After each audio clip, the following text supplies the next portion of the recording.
En el mes sexto, el ángel Gabriel fue enviado por Dios a una ciudad de Galilea llamada Nazaret, a una virgen desposada con un hombre llamado José, de la casa de David. El nombre de la virgen era María. El ángel, entrando en su presencia, dijo: «Alégrate, llena de gracia, el Señor está contigo». Ella se turbó grandemente ante estas palabras y se preguntaba qué saludo era aquel. El ángel le dijo: «No temas, María, porque has encontrado gracia ante Dios.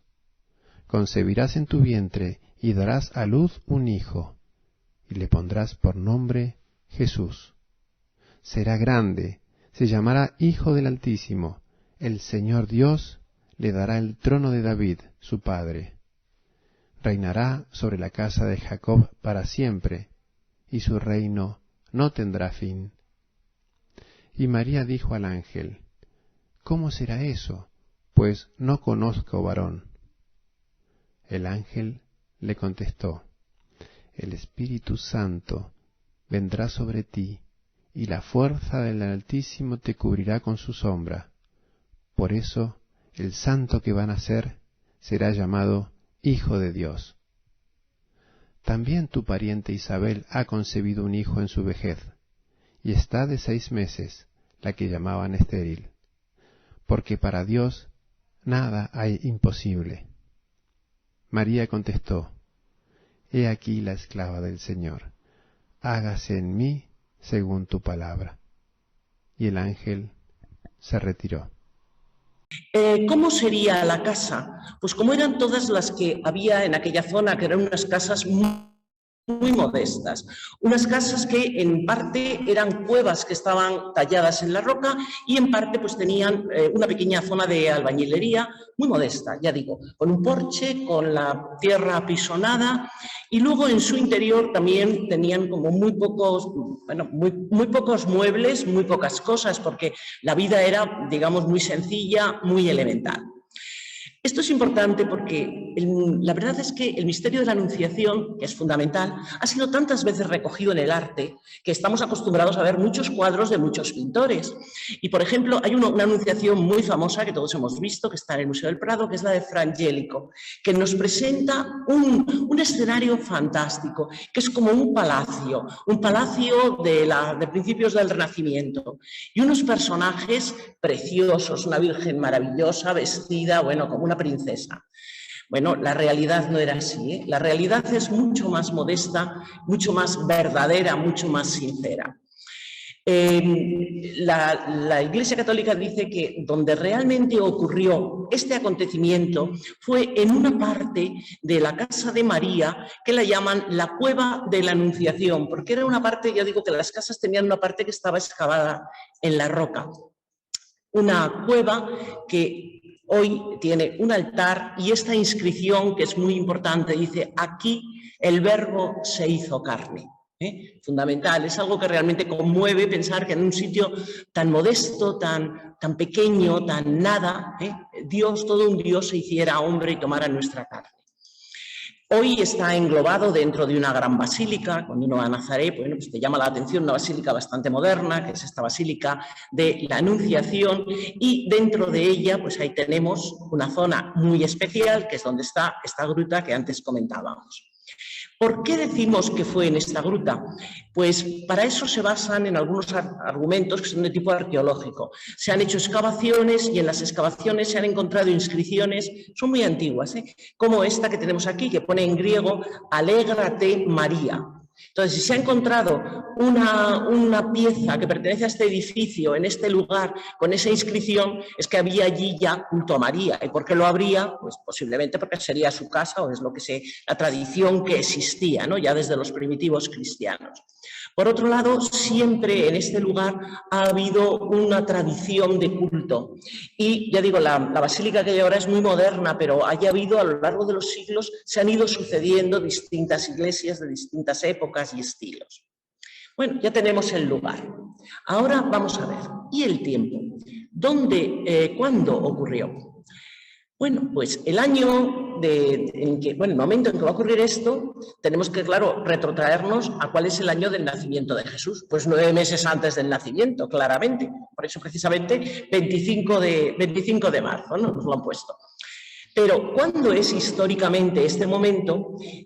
Miramos los evangelios y vemos que solamente los evangelios de la infancia, que son 2, San Lucas y Mateo, nos dan algún dato. Entonces, San Lucas nos dice que es en el momento en que Quirino, que era un gobernador de Siria y que vivía en la época del emperador Gustavo Augusto, pues el tipo de Octavio, pues entonces es cuando se va a hacer un gran censo. Ese censo que obliga a ir a Belén, desde Nazaret, a María y a José, y que es lo que hace que el niño nazca en la ciudad de Belén. Luego, por lo tanto, ya vamos acercándonos a una fecha que sí podemos ver históricamente cuál es. Por otro lado, tanto Mateo como Lucas nos dicen que todo esto tuvo que ocurrir mientras que Herodes estaba gobernando, es decir, antes de la muerte del rey Herodes. Y con todo esto, con estos datos, hay un monje del siglo VI que se llama Dionisio, el pequeñito, le llamaban porque era bajito, que era un gran matemático, un gran astrónomo, y hizo unos cálculos muy complicados para ver cómo podía poner en la historia la fecha exacta del nacimiento de Cristo. Y bueno, él hizo sus cálculos y estableció lo que sería el año 1, a partir del cual nosotros contamos la historia, porque aquí tenemos una línea de tiempo de la historia, y bueno, los niños que estudian historia ya en el colegio, pues ya lo saben, ¿eh? Hay un antes y un después. Bueno, pues se coloca ahí, el año 1 se coloca en el año del nacimiento. A partir de este momento ya digo, es que hoy incluso en lugares donde no son católicos se sigue contando el tiempo de esta manera, es decir, es un hito dentro de la historia de la humanidad este nacimiento. Y este monje pues dijo que fue en el 753 desde la fundación de Roma. Bueno, parece ser que tuvo algún pequeño error de unos poquitos años, pero no importa, ¿eh? Esa es más o menos la fecha. Podemos colocarlo en el tiempo, podemos colocar en el calendario una fecha exacta de cuándo ocurrió el nacimiento de Jesús y, por tanto, pues la concepción también del mismo. Nos dice además San Lucas que ocurrió al 6º mes. ¿Al 6º mes de qué? Pues al 6º mes de que había sido anunciado el nacimiento de Juan Bautista. 6 meses después fue cuando el ángel Gabriel le anuncia a María este acontecimiento que va a ocurrir. Y realmente lo que sí que podemos decir es que fue en un día corriente de la vida de María. No era un día que ella se había preparado especialmente, fue algo que la sorprendió, fue algo que el Señor eligió porque sí. Bien, hay una frase muy bonita que la recogemos de San Pablo, de la carta a los Gálatas, que dice: al llegar la plenitud de los tiempos, envió Dios a su Hijo nacido de mujer. Es decir, ¿cuándo nació Jesús? Pues Jesús nació en la plenitud de los tiempos, y este nacimiento, claro, va precedido de esta anunciación, de esta encarnación de la que hoy estamos hablando. Porque cuando hablamos de historia en el cristianismo, la historia la vemos como si fuera una especie de U gigantesca, que comienza su desplome en el paraíso, a partir del pecado del paraíso, y va a llegar a su culminación en el juicio final, en la apoteosis de los elegidos. Y tiene el punto de inflexión precisamente aquí, en este momento que estamos viendo, que es la encarnación. A partir de aquí las cosas cambian, cambian, se acabó el desplome y empezamos a subir. Maravilloso, realmente. Es además, por otro lado, desde el punto de vista de nuestra historia, de la historia de nuestra religión, es el punto inicial de la alianza definitiva que va a hacer Dios con el hombre. Esta la hará, ya sabemos que se va a hacer de una manera oficial, digamos, esta alianza en el momento de la Pascua, con la institución de la Eucaristía. Pero si no hubiera existido este momento primero de la encarnación, no hubiera sido posible. Así que estamos aquí en los inicios. Bueno, ¿qué acontecimientos, personajes, acciones nos presenta este pasaje que hemos estado proclamando? Pues vamos a ver, ¿y de dónde lo sacamos además? Porque claro, decimos, San Lucas nos los cuenta, y San Lucas, ¿por qué lo sabía? Pues lo sabía por la única testigo que había habido de los acontecimientos, que era María. María es la fuente de la que San Lucas va a sacar toda la información de lo que ocurrió en la Anunciación, porque fue algo totalmente privado y, sin embargo, María, como también nos dice San Lucas, conservaba todo en su corazón.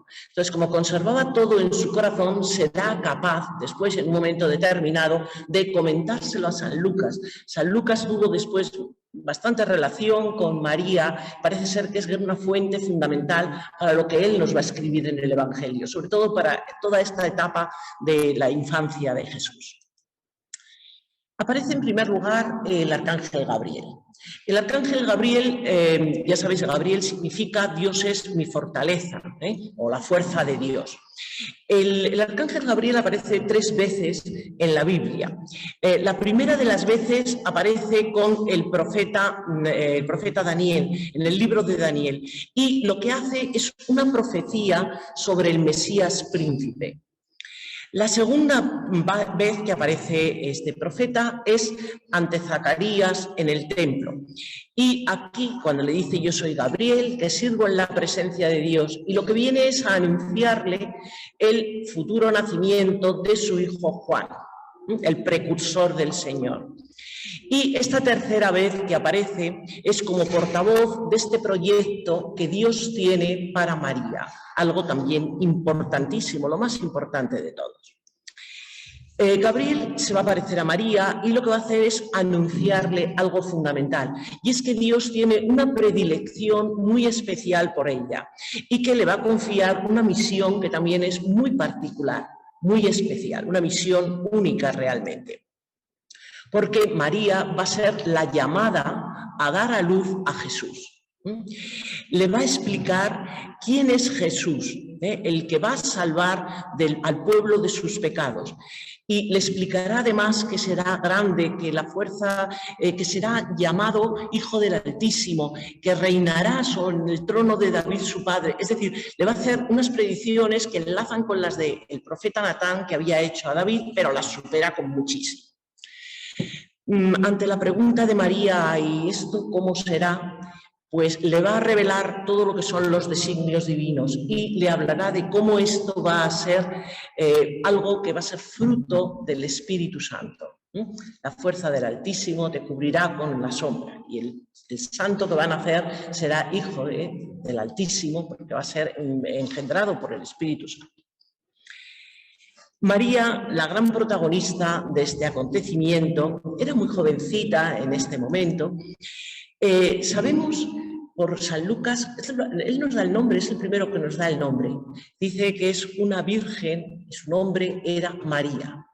María era un nombre que no era raro dentro del pueblo de Israel. Por ejemplo, la hermana de Moisés se llamaba así, se llamaba María. Lo que pasa es que María realmente se dice, en hebreo se dice Miriam. Pero en Galilea no hablaban hebreo, hablaban arameo. Entonces tenían alguna pequeña diferencia de pronunciación. Entonces en lugar de Miriam decía Mariam. Habían cambiado una vocal. Y cuando San Lucas, que escribe en griego, lo heleniza, pues la convierte en María. Ese es el nombre que nosotros vamos a tener siempre presente. De María, de su vida, de cuando nació, de cuando era pequeña, los evangelios no nos dicen nada, pero sí están los evangelios apócrifos y sobre todo el protoevangelio de Santiago, que nos va a dar muchos datos. De estos datos, bueno, muy curiosos, son, en fin, no están aceptados canónicamente por la Iglesia, pero sí en la tradición le ha gustado mucho y les ha gustado muchísimo a los artistas que muchas veces han hecho series enteras de la vida de María en base a estos datos. Por ejemplo, nos hablan de quiénes fueron sus padres, Joaquín y Ana. Conocemos esos nombres por este protoevangelio, no porque nos lo den los evangelios canónicos. Y nos cuentan, bueno, pues un poco la dificultad que tienen de tener hijos y cómo María va a ser realmente un vástago de bendición. Va a ser un nacimiento el suyo, pues debido a una intervención directa de Dios, una bendición que Dios les ha dado. Por eso mismo, el nacimiento de María es muy bonito cómo nos lo cuenta este protoevangelio, porque nos cuenta además cómo nace, cómo la cuidan de una manera, bueno, es un poco fantasioso, pero resulta realmente muy bonito y muy tierno, ¿no?, los datos que nos van dando. quien sobre todo nos lo representa mucho es la pintura medieval, porque a partir de un momento determinado ya interesó menos y en la pintura religiosa se dejó de hacer, pero ya digo que sí, en la pintura medieval aparecen muchas veces, de una manera muy ingenua y muy tierna. María parece ser que nació en Jerusalén. Allí en Jerusalén, junto a la piscina de Betesda, hay una iglesia preciosa. Es una iglesia ya de la Edad Media, pero vamos, que va sobre las ruinas de otras anteriores, que está dedicada a Santa Ana. Y por eso precisamente se piensa que podría ser por esa tradición de que hubieran estado allí, que hubieran nacido allí. Aunque luego sabemos que sí que se trasladaron a otra ciudad que está en Galilea, que se llamaba Séforis, muy cerca de Nazaret, y allí debieron estar viviendo todo tiempo. Bueno, otras historias que nos cuenta ese protoevangelio es que María fue presentada al templo. Al templo había obligación de presentar a los hijos varones primogénitos, pero cuando los padres tenían hijos muy queridos, muy favoritos, también los presentaban. Así que no sería nada raro que presentaran a María, porque María había sido una hija tan deseada que seguro que Joaquín y Ana, que eran unos hombres, una pareja muy piadosa, la presentaría al templo. Y nos cuentan también, esto es una leyenda, cómo fueron los esponsales de María y José, con toda esa leyenda de la vara que floreció. Ya digo, son historias preciosas, pero claro, no son historias, digamos, que podamos asentarlas en una verdad histórica, como lo que ocurre, por ejemplo, con lo que nos dice Lucas, porque Lucas sí que nos da algunas ideas y algunos datos de circunstancias de la vida de María. En el pasaje proclamado nos decía, por ejemplo, que María era una virgen, que estaba desposada, es decir, ya se había producido el compromiso, con un hombre llamado José de la casa de David. Y esto es importante, porque al decirnos, nos da dos datos importantes. Uno, que María era virgen, porque ya sabemos que María, virgen y madre, será, digamos, un rasgo que solamente ella podrá tener. Y que pertenece además a la casa de David. Y esto es fundamental, porque el cumplimiento de las promesas es que el Mesías iba a venir de la casa de David. En este sentido, tanto en el Evangelio de Lucas como en el Evangelio de Mateo, tenemos unas genealogías de Jesús.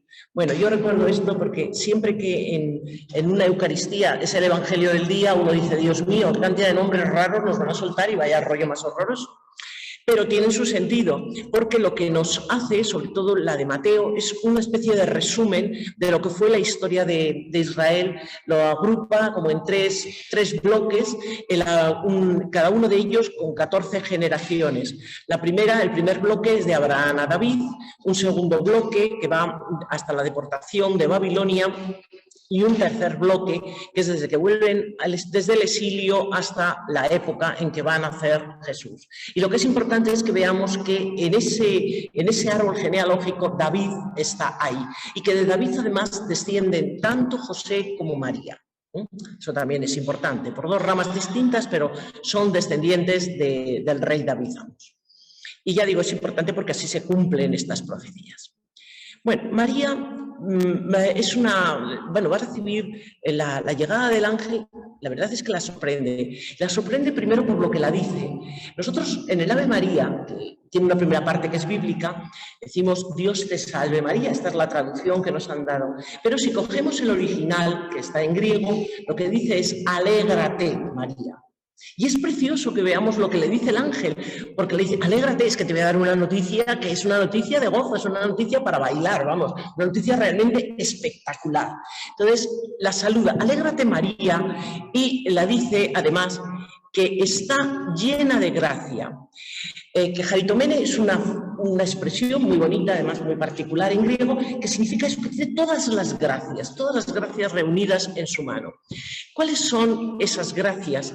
Bueno, siempre el Señor ha estado con ella. Nosotros sabemos, y lo sabemos porque es dogma de fe, que María tuvo una inmaculada concepción, nació sin pecado original. Eso quiere decir que desde el primer momento María gozó de todas las gracias de las que, en fin, las criaturas humanas podamos tener, bueno, pues ella muchas más y en grado superlativo. Y siempre la recibió a lo largo de su vida. Y María, lo que pasa es que dice que se sorprendió, eso nos lo dice el evangelista, María se sorprendió ante el saludo. Bueno, era muy jovencita, debía tener como 15 años, que te salude así un ángel. No debió sorprenderla mucho lo del ángel, porque ella vivía muy cercana a Dios. Entonces, las experiencias con Dios debían ser normales en su vida. Pero que la diga eso, sí la sorprendió, porque ella era muy humilde y era muy joven y no esperaba semejante saludo.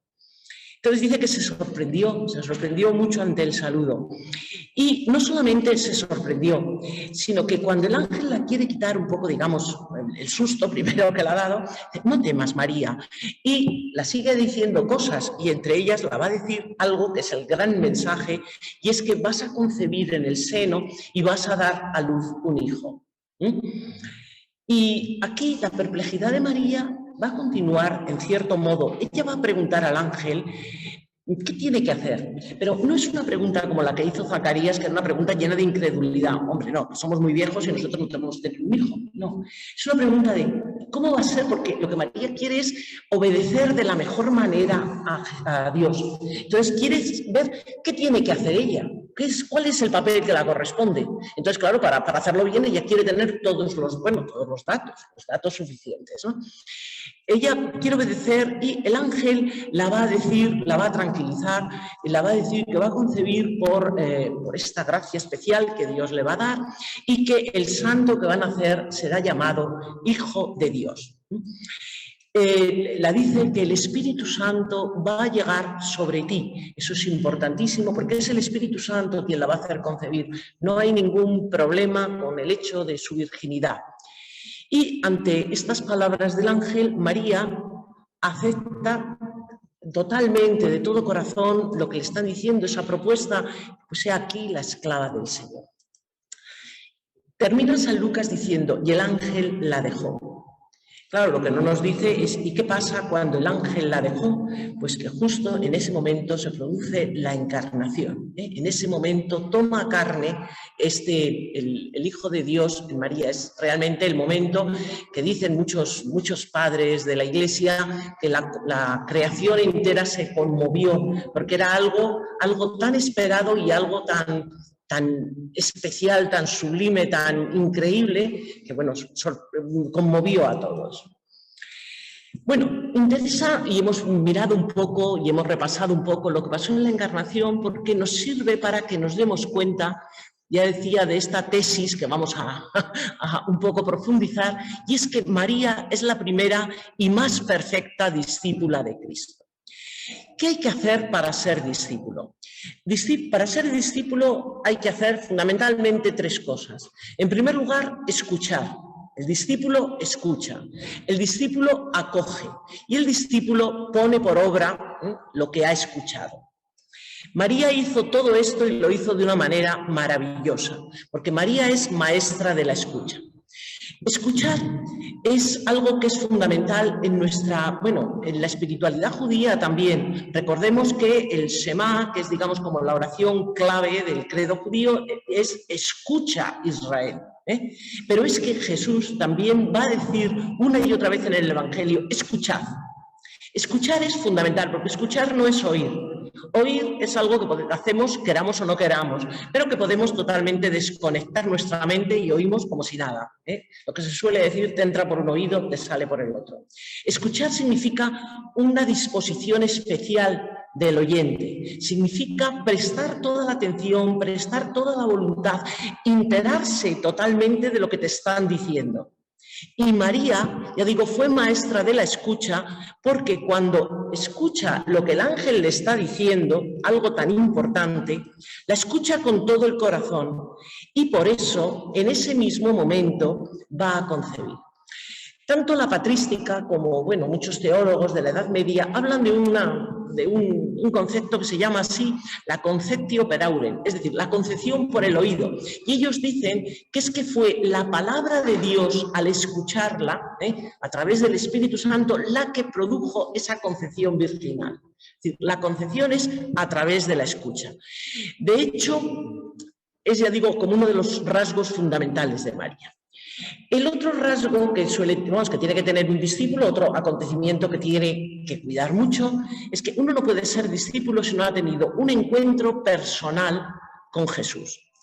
Bueno, María tuvo un encuentro personal con Jesús. ¿Quién ha tenido mayor encuentro personal con él que llevarle dentro de sí durante 9 meses? Bueno, es el gran encuentro personal y luego toda su vida junto con él, ¿no? Esta imagen que he puesto aquí, que nos habla de la concepción de María, de que el Verbo se hizo carne, pues, por ejemplo, en el arte bizantino tiene una iconografía muy particular, que es esta, la Virgen del Signo. Nos la presenta como con una especie de medallón dentro donde está el niño. María es la portadora del niño, le lleva en su interior, le lleva en su seno. Por eso, precisamente también aquí, en función de esta imagen, suele aparecer un epíteto que es más espaciosa que los cielos, es platítera tonura. Eres, la dicen María, lo dicen en muchos signos, eres más grande que todos los cielos porque al creador de todos los cielos le llevaste tú en tu interior. Entonces, claro, María fue la primera en que se encontró con Jesús. Uno, ya digo, no es discípulo si no se encuentra, si no tienes un encuentro personal con él y después una relación personal con él. María lo tuvo como nadie lo vamos a poder tener nunca jamás. Es realmente un ejemplo maravilloso de este encuentro. Sí, María, yo es que vi esta imagen y me pareció la frase tan bonita, porque María, claro, su meditación, ¿cuál era mientras le llevaba en sí? Mi hijo, mi Dios, mi hijo. Realmente es algo que tan sencillo y, bueno, te rebasa absolutamente. Por otro lado, para ser un discípulo hay que hacer un seguimiento del maestro y hay que hacerlo con radicalidad y con entrega. Y María es un ejemplo de esta entrega absoluta que va a tener como discípula. En primer lugar, bueno, ella sabemos que tenía un compromiso ya con José. Ella tenía un proyecto de vida. Y un proyecto de vida pues sería pues casarse, tener hijos, pues como correspondía, ¿no?, a cualquier muchacha de su edad y de sus circunstancias. Y tuvo que renunciar a lo que esto era para ajustarse al plan de Dios y para seguir el plan de Dios. Y el plan de Dios traía muchas inseguridades. Por ejemplo, en primer lugar, el origen de su concepción. Ya sabemos que incluso el propio San José, en un principio, estaba un poco preocupado del tema, ¿no?, hasta que el ángel le tranquilizó. En segundo lugar, tuvo siempre y en todo momento que escuchar lo que Dios le pedía y hacerlo sin pensar. Por ejemplo, recién ocurrida la anunciación, el ángel le ha dicho que también Isabel ha concebido. Entonces no había internet, no había teléfonos, no había nada. Así que se lo dice el ángel, porque si no se hubiera enterado, porque estaban en el otro lado del país, ¿de qué manera se iban a haber enterado, ¿no? Y le dice, tu pariente Isabel está ya de 6 meses. María pensó enseguida que la necesitaría y no dudó en hacer un viaje que era bastante larguito, porque desde Nazaret hasta... es un sitio cercano a Jerusalén, en las montañas de Judea, se supone que es Aincaret, hay unos cuantos kilómetros, hay bastantes, hay más de 100, y recorrerlo andando, recorrerlo en un inicio de embarazo, pues muy fácil no puede ser. Pero he puesto esa imagen porque es que me encantó, porque se dice también que María en este viaje fue la primera procesión del Corpus Christi que existió. Ella fue con Jesús dentro, se lo llevó allí hasta su prima y con ellas. Pero le causó problemas, incomodidades, son las propias que tiene que tener un discípulo. Y cuando presentó al niño en el templo, pues tuvo que tener también otro palo gordísimo, porque uno se da cuenta que en lo que le dice Simeón, lo que le profetiza Simeón, son dolores, los dolores que luego va a tener que sufrir a lo largo de la pasión y la muerte de su hijo. Y tendrá que seguir rompiendo con su plan de vida y con sus comodidades cuando tiene que marchar a Egipto para conservar la vida del niño. Es decir, es una vida toda de entrega y de renunciar a la propia comodidad o a tus propios planes. Y desde luego, cuando comenzó ya la vida pública de Jesús, su ministerio público, María sí que fue el ejemplo de la docilidad. Siempre fue dócil a lo que el Señor le pidió y le siguió. Le siguió muy discretamente, porque los evangelios nos cuentan poca cosa, pero la poca cosa que nos cuentan tiene mucha enjundia. Por ejemplo, Aquí en San Juan nosotros vamos a encontrarnos que va a ir a Caná, van a ir a Caná, es la primera manifestación, el primer signo que Jesús va a hacer, pero lo va a hacer a instancias de María. María aparece en primer lugar como intercesora. Tienen problemas, no tienen vino, es la gran intercesora, un papel muy importante de discípula. Y en segundo lugar de evangelizadora, haced lo que Él os diga. Es decir, esos son realmente papeles que tiene un discípulo que realizar. Es tan importante el papel de María como discípula que hay un pasaje en el Evangelio de San Lucas que a veces cuando lo leemos nos chirría un poco, cuando le dicen a Jesús, tu madre y tus hermanos están ahí fuera y tal, y dice Jesús, mi madre y mis hermanos son estos. Claro, cuando uno lo lee así, dice, hombre, parece que la está haciendo de menos a la madre, ¿no? No, no la está haciendo de menos. Está diciendo, mi madre y mis hermanos son los que hacen, los que, como dice aquí, los que escuchan la palabra de Dios y la ponen por obra. ¿Y quién es la primera, la perfecta, la que está haciendo esto precisamente y de una manera como ninguno podemos conseguirlo? Pues es María, que le va siguiendo calladamente, que le va siguiendo discretamente y que va siempre estando al servicio. Por último, hay otro momento que nos habla también San Juan de presencia de María, que es a los pies de la cruz. A los pies de la cruz, en pleno momento doloroso, que podemos imaginarnos como madre lo que eso tuvo que ser, el soportar. El otro día estaba leyendo una cosa sobre el tema y la verdad es que nunca había pensado sobre ello.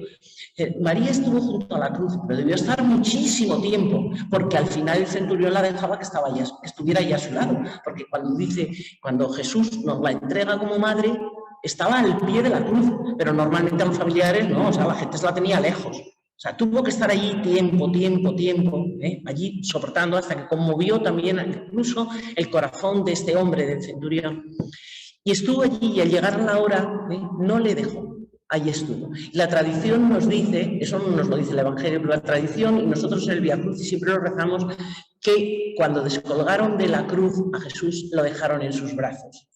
María siempre a su lado, María siempre al servicio, María siempre radical en su entrega. María ya sabemos que vivió incluso después de la ascensión del Señor, pero porque tenía que hacer todavía otro servicio muy importante.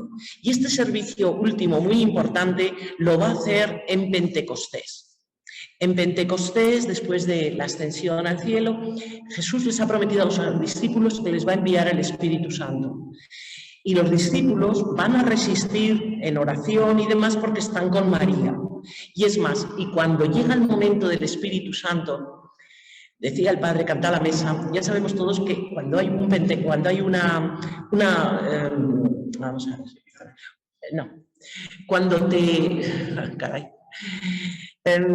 confirmación, no me salía la palabra, que lo que te hacen es avivarte el espíritu, ¿no? Tienes que tener un padrino y una madrina. Bueno, los apóstoles tuvieron una madrina en ese momento, ¿no? Para su confirmación de la fe. La madrina fue María.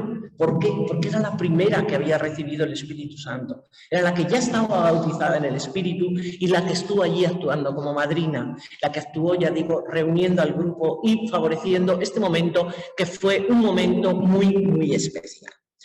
Entonces, bueno, pues vamos a dejarlo aquí. María fue, ya decimos, la gran discípula. María es el gran modelo que tenemos que tener nosotros si queremos seguir a Jesús. Escuchando, atendiendo siempre lo que Él nos dice y, digamos, entregando nuestra vida por eso que Él nos va a ir pidiendo. Bueno, aquí había añadido una cosa, esto sobre todo es para los que están viéndonos a través del Zoom, la quinta conferencia del episcopado latinoamericano, en la que se llama la de Aparecida, sacaron unos documentos de los cuales pues, se está hablando en ellos de discípulos y misioneros de Jesucristo para que nuestros pueblos en él tengan vida. Y en el capítulo 6 habla de María, discípula y misionera. Y realmente yo voy a aconsejar que lo leamos y que lo veamos con un poquito de calma. Es muy cortito, son 2 números nada más de este documento, pero merece la pena verlos, leerlos y meditarlos un poquito. Y para terminar, pues esta mañana, hoy es sábado, y como es sábado de Cuaresma, los sábados de Cuaresma, el himno de laudes está dedicado a María. Entonces yo propongo que recemos este himno a María, que es un himno como muy de hoy y muy además de reconocer lo que es ella, lo que ha sido y lo que vamos a encontrarnos siempre como nuestro gran modelo. No se ve muy bien. No sé si hay una luz ahí que no. Bueno.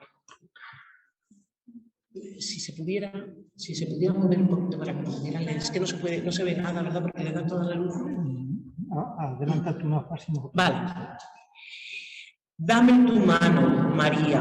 Dame tu mano, María. La de las tocas moradas. La de las tocas moradas. Clávame tus 7 espadas. Clávame tus 7 espadas. En esta carne baldía. En esta carne baldía. Quiero ir contigo en la impía tarde negra y amarilla. Aquí, en mi torpe mejilla, quiero ver si se retrata esa lividez de plata, esa lágrima que brilla. ¿Dónde está ya el mediodía luminoso en que Gabriel, desde el marco del dintel, te saludó, Ave María? Virgen ya de la agonía, tu Hijo es el que cruza ahí. Déjame hacer junto a ti ese augusto itinerario para ir al Monte Calvario. Cítame en Getsemaní. A ti, doncella graciosa, hoy maestra de dolores, playa de los pecadores, nido en que el alma reposa. A ti ofrezco, pulcra rosa, las jornadas de esta vía. A ti, Madre, a quien quería cumplir mi humilde promesa. A ti, celestial princesa, Virgen Sagrada María. Amén.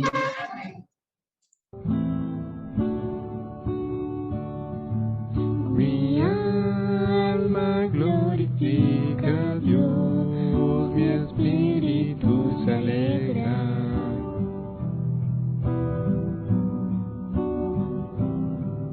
Mi Dios por siempre Él será, bendito sea su nombre.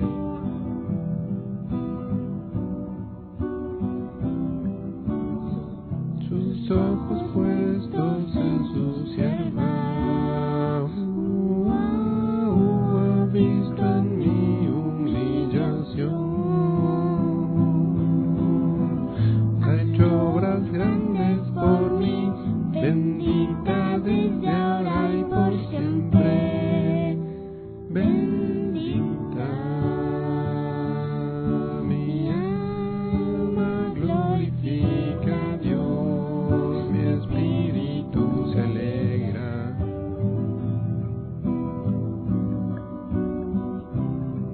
Mi Dios por siempre Él será, bendito sea su nombre.